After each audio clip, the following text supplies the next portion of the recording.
Hello student, मैं एकता सिंह आप सभी का ज्ञान चैतन्य चैनल में बहुत बहुत स्वागत करती हूँ। आज के इस टॉपिक में हम मानव पूंजी एवं धारणीय विकास इससे रिलेटेड क्वेश्चन देखेंगे। चूँकि हमने ये जो क्वेश्चन है वो एनसीईआरटी के अकॉर्डिंग है, जो कि हमारे केवीएस में आने के ज़्यादा चांसेस हैं। तो इसको कंप्लीट करते हैं। तो यहाँ पर बच गए थे कुछ क्वेश्चन। इससे पहले जो है वीडियो अपलोड किया था, उसमें जो है सारे के सारे क्वेश्चन करा रखे हैं। तो इसको देख लेते हैं। मानव पूंजी निर्माण वस्तुतः एक आर्थिक एवं तकनीकी प्रक्रिया है और जो मानव पूंजी को धारण करने वालों को सुविचारित निर्णय का प्रतिफल नहीं है। दूसरा क्या कह रहा है कि भौतिक पूंजी निर्माण मुख्यतः एक आर्थिक और तकनीकी प्रक्रिया है तथा इसका स्वामित्व उस व्यक्ति के सुविचारित निर्णय का परिणाम होता है। आगे है उपयुक्त कथनों में से कौन सा सत्य है। तो हमारा जो है यहाँ पर बी आंसर जो है बिल्कुल सही हो जाएगा। कौन सा कि भौतिक पूंजी मतलब जैसे हमने घर ले लिया, जो भौतिक रूप से हमारी ही संपत्ति है।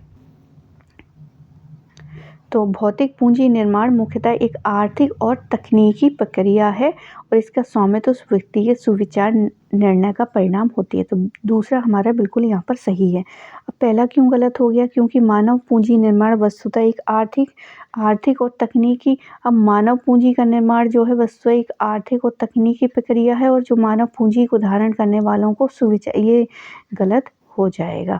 यहाँ पर व्याख्या देख लेते हैं। तो बी ऑप्शन हमारा सही है, केवल 2 यहाँ पर सही हो जाएगा।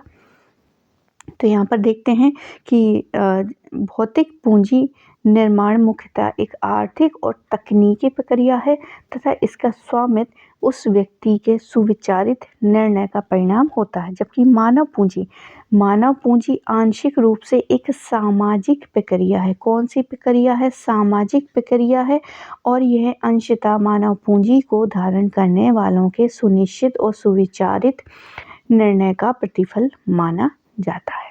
इसलिए क्या है हमारा एक ऑप्शन गलत हो जाता है, दूसरा सही हो जाता है। आगे देखते हैं मानव पूंजी में निरंतर निवेश निम्नलिखित में से किसे अग्रसरित करता है? पहला है उत्पादन में वृद्धि, प्रौद्योगिकी परिवर्तनों का सामना करने की क्षमता। तो मानव पूंजी ये सारे काम जो है करता है। तो डी ऑप्शन जो है वो यहाँ पर सही हो जाना चाहिए। तो डी ऑप्शन यहाँ पर सही है। व्याख्या देखते हैं। मानव पूंजी में निरंतर। अब मानव पूंजी क्या है? मानव हम सब जो काम करते हैं, किसी चीज़ में परिवर्तन करते हैं तो कौन करता है? मानव ही तो करता है। तो मानव पूंजी में निरंतर मतलब मानव जो मनुष्य है उसको अच्छी एजुकेशन कर देना, अच्छा, तो यही क्या है? मानव पूंजी होती है। तो उसको एक अच्छा मानव बनाना और क्या हो जाएगा? निरंतर निवेश जो है उत्पादन में वृद्धि। जब हम मानव पूंजी पर निवेश करेंगे तो इससे क्या होगी? तो वृद्धि होगी किसकी? उत्पादनों की।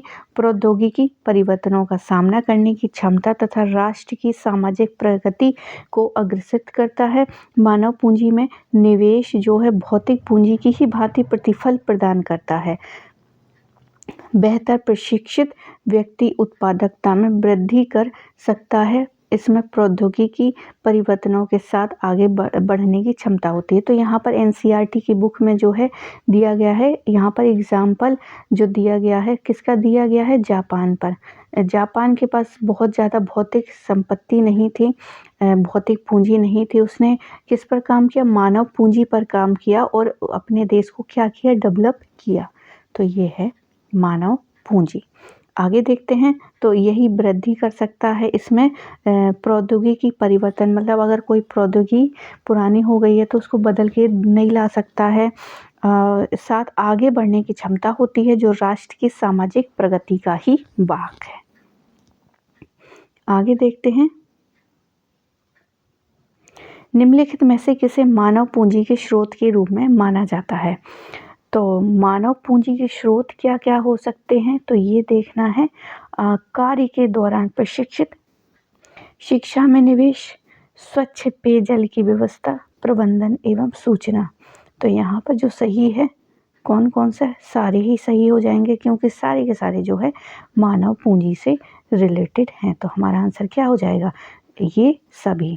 आगे देखते हैं, व्याख्या देख लेते हैं। दिए गए विकल्पों में से कार्य के दौरान प्रशिक्षण, मतलब जब व्यक्ति कोई कार्य सीख रहा है या पढ़ाई कर रहा है, उसके लिए कोई काम सीखने के लिए, तो प्रशिक्षण की बहुत आवश्यकता है। शिक्षा में मतलब उसको जो काम कर रहा है उसको और आगे बढ़ाने के लिए क्या है? शिक्षा दी जाए, शिक्षा में निवेश, अच्छा पानी की व्यवस्था की जाए। प्रबंधन एवं सूचना को मानव पूंजी के स्रोत के रूप में माना जाता है। कार्य के दौरान प्रशिक्षण के व्यक्ति कार्य में कुशलता प्राप्त करता है। शिक्षा में निवेश से व्यक्ति अपनी आय में बढ़ोतरी कर सकता है। स्वास्थ्य में निवेश से व्यक्ति स्वस्थ रहेगा तथा कार्य में कुशलता से करेगा। तो ये सभी चीज़ें भी क्या है? इम्पोर्टेंट है। इसी प्रकार प्रबंधन एवं सूचना में निवेश से व्यक्ति आधुनिक ज्ञान प्राप्त कर सकता है। मानव संसाधन में गुणात्मक सुधार लाने हेतु इन सभी स्रोतों का होना आवश्यक है। इसके अभाव में मानव मूल्यों में परिवर्तन लाना संभव नहीं है। अगला क्वेश्चन क्या कह रहा है कि विकासशील देशों में मानव पूंजी की समृद्धि किसमें? विकासशील देशों में यद्यपि बहुत तीव्रता से हो रही है, किंतु उनकी प्रति व्यक्ति वास्तविक आय की वृद्धि उतनी तीव्रता से नहीं हो रही है। तो वो ये यहाँ पे कह रहा है कि विकासशील देशों में मानव पूंजी की तो वृद्धि हो रही है, पर वहाँ की जो प्रति व्यक्ति आय है उसमें बढ़ोतरी नहीं हो रही है। अब कारण क्या कह रहा है? यह तर्क है कि मानव पूंजी और आर्थिक समृद्धि परस्पर एक दूसरे को प्रभावित करती हैं। तो यहाँ पर कौन सा सही हो जाएगा? यहाँ पर सही हो जाएगा हमारा बी ऑप्शन क्या है? सही हो जाएगा। क्यों? क्योंकि दोनों चीज़ें सही हैं। तर्क संगत है कि मानव पूंजी और आर्थिक समृद्धि जो है परस्पर एक दूसरे को प्रभावित करती है। पर क्या व्याख्या एक दोनों की सही है? तो नहीं, यहाँ पर व्याख्या क्या है? सही नहीं है। तो यहाँ पर क्यों नहीं है? तो ये भी देख लेते हैं। यहाँ पर बताया गया है कि मानव पूंजी की समृद्धि यद्यपि तीव्रता से हो रही है, किंतु उसकी प्रति व्यक्ति आय जो है बढ़ोतरी नहीं हुई है जितनी की होनी चाहिए। ये किसके संदर्भ में है? ये भारत के संदर्भ में है। अब मानव पूंजी और आर्थिक समृद्धि एक दूसरे को प्रभावित करते हैं। उच्च स्तर पर मानव पूंजी निर्माण के कारण होने वाली आर्थिक समृद्धि से प्रति व्यक्ति आय में वृद्धि होती है। आगे देखते हैं, भारत में स्त्री शिक्षा को प्रोत्साहित करने के संदर्भ में निम्नलिखित में से कौन सा कथन सत्य है? तो इसमें स्त्रियों की आर्थिक स्वतंत्रता बढ़ती है, इससे उनका सामाजिक औचित्य सुदृढ़ होता है। बिल्कुल सही है। स्त्रियों और बच्चों के स्वास्थ्य का पर सकारात्मक प्रभाव पड़ता है। तो डी ऑप्शन क्या है? बिल्कुल सही हो जाएगा। सभी जो है यहाँ पर सही है। आगे देखते हैं, भारत सरकार द्वारा नियुक्त तापस मजूमदार समिति का संबंध। तो तापस मजूमदार समिति का संबंध निम्नलिखित में से किससे है? विद्यालयों में शिक्षा की गुणवत्ता से। 6 से 14 आयु वर्ग के सभी बच्चों को स्कूली शिक्षा व्यवस्था में शामिल करने के लिए शिक्षा पर उपकर लगाने से है। तो हमारा जो है तापस मजूमदार समिति का संबंध 6 से 14 वर्ष की सभी बच्चों को स्कूली शिक्षा में व्यवस्था में शामिल करने से है। तो बी ऑप्शन हमारा क्या है? यहाँ पर सही हो जाएगा। भारत सरकार द्वारा वर्ष 1999 में गठित तो तापस मजूमदार समिति जो है 1999 में गठित हुई थी। इसका काम था 6 से 14 वर्ष के सभी बच्चों को स्कूली शिक्षा व्यवस्था में शामिल करने से है। संविधान के 86वें संविधान संशोधन जो कि 2002 के अंतर्गत इसे अनिवार्य रूप से लागू कर दिया गया। वर्ष 2010 में इससे संबंधित अधिनियम बनाकर शिक्षा के अधिकार को मौलिक अधिकार बना दिया गया। आगे देखते हैं, ग्रेट लीप फॉरवर्ड अभियान का संबंध निम्नलिखित में से किससे है? तो इसका संबंध चीन की किससे है? तो चीन की अर्थव्यवस्था में औद्योगिकीकरण को बढ़ावा देना। तो हमारा आंसर क्या हो जाएगा? बी ऑप्शन क्या है यहाँ पर सही है। तो ग्रेट लीप फॉरवर्ड चीन की अर्थव्यवस्था में औद्योगिकीकरण को बढ़ावा देना है। तो चीन में चलाए गए ग्रेट लीप फॉरवर्ड अभियान का संबंध जो है चीनी अर्थव्यवस्था में औद्योगिकीकरण को प्रोत्साहित करने से है। वर्ष 1980 में चीनी सरकार ने डेंग योजना प्रस्तावित पारित किया, जिसका तात्पर्य था कि चीनी अर्थव्यवस्था को वैश्वीकृत करना ताकि चीन की अर्थव्यवस्था को भूमंडलीकरण के माध्यम से विश्व की अर्थव्यवस्था के साथ जोड़ा जा सके। इसी के अंतर्गत इस अभियान को संचालित किया गया ताकि चीन में औद्योगिकीकरण को बढ़ावा दिया जा सके। चीनी अर्थव्यवस्था को मजबूत करना इस अभियान का मुख्य उद्देश्य था। अगला क्वेश्चन देखते हैं, निम्नलिखित में से कौन धारणीय विकास की अवधारणा को सही रूप से स्पष्ट करता है। तो यहाँ पर कुछ ऑप्शन है, इसमें बताना है कि कौन सी जो है धारणीय विकास के संदर्भ में कथन सत्य है। सबसे पहला, ऐसा विकास जो भावी पीढ़ी को ध्यान में रखकर किया जाए। ऐसा विकास जो वर्तमान पीढ़ी की आवश्यकताओं को भावी पीढ़ी की आवश्यकताओं की पूर्ति क्षमता का समझौता किए बिना पूरा करे। सी कह रहा है कि ऐसा विकास जो अर्थव्यवस्था के प्राथमिक द्वितीय तृतीय क्षेत्र को समान महत्व दे। तो सी तो गलत हो जाएगा। ऐसा विकास जो वर्तमान पीढ़ी की आवश्यकताओं को ध्यान में रखकर किया जाए। तो यहाँ पर बी ऑप्शन क्या है, यहाँ पर सही हो जाएगा।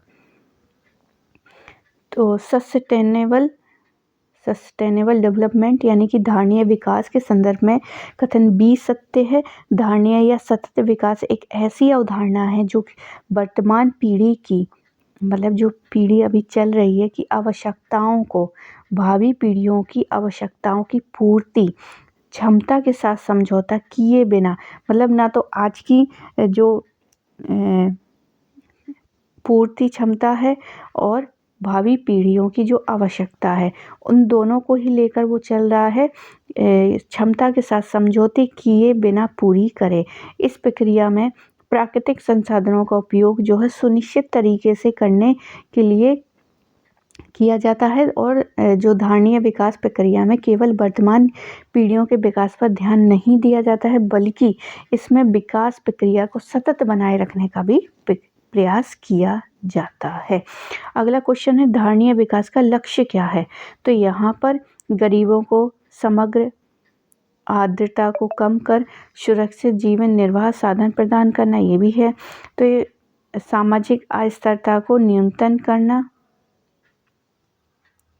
पर्यावरण अपक्षय को न्यूनतम करना, संसाधन विघटन को न्यूनतम करना। तो डी ऑप्शन यहाँ पर सही हो जाएगा। तो धारणीय विकास के लक्ष्य के संदर्भ में दिए गए सभी कथन सही हैं। धारणीय विकास के लक्ष्य को ब्रूटलैंड कमीशन की रिपोर्ट में स्पष्ट किया गया है, जिसमें लोगों की निर्धनता को कम कर उन्हें चिरस्थायी सुरक्षित जीविका निर्वाह साधन प्रदान करना तथा सामाजिक, सांस्कृतिक और पर्यावरण के विघटन को नियंत्रण करना शामिल है। आगे देखते हैं, धारणीय विकास जो है भावी पीढ़ियों के अपनी आवश्यकताओं को पूरा करने के संदर्भ में समझौता किए बगैर वर्तमान की आवश्यकताओं को पूरा करता है। इस परिप्रेक्ष्य में धारणीय विकास का सिद्धांत निम्नलिखित में से किस एक सिद्धांत के साथ स्वाभाविक रूप से जुड़ा हुआ है। तो ये हमको यहाँ पर बताना है।